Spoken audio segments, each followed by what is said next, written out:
I just got finished reading The Color of Law, and I want to talk to you guys about it. So, The Color of Law outlines the history of segregation within the United States. And I've often heard that the United States is more segregated now than it was, back in the civil rights era. And I've always wondered, like, the data backs that up, but I've always wondered, like, how is that possible, in 2015, 2016, 2020, and here we are now in 2026. Like, how is that possible? And this book does a wonderful job of breaking down just how that came about and just how that happened.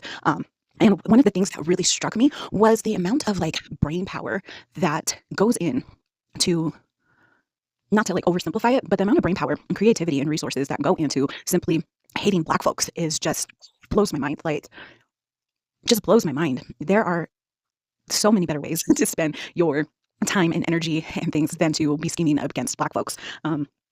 It's just crazy work. Another thing about this book that really kind of broke my heart was how it highlighted that the opportunities for Black folks to be on more equitable footing as their white counterparts have come and gone. They've been denied in deliberate stalls within the judicial system, and that's just absolutely heartbreaking and enraging. Because of the manpower that was used to subvert federal laws, and because of the deliberate delays, trying to get justice and overturn these decisions at local levels, those opportunities, they're gone. The housing market, for instance, has only gone up and up and up. So why these parties were scheming against Black folks back in the day to prevent them from buying houses, there's just no way to catch up to that. You can't buy a house for back what it was back in the day.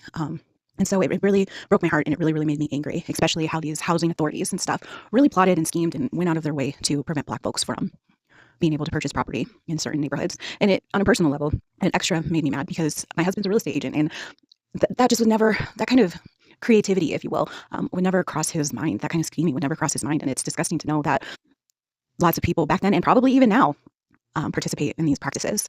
So it was a really great book. I really encourage you to read it. It's really great for explaining how we got here and the level of work it's going to take to rectify the past, and how it is all of our responsibility and how it will help all of us. The author said it best when he stated that somewhere along the lines, that without the proper education, the myth of de facto segregation will persist, and the beliefs that what we are attempting to do to try to rectify the past and give Black folks the opportunities that they should have never been denied will seem like a handout to specific white folks. And even with the proper education, I'm sure that will still ring true for a certain amount of the population.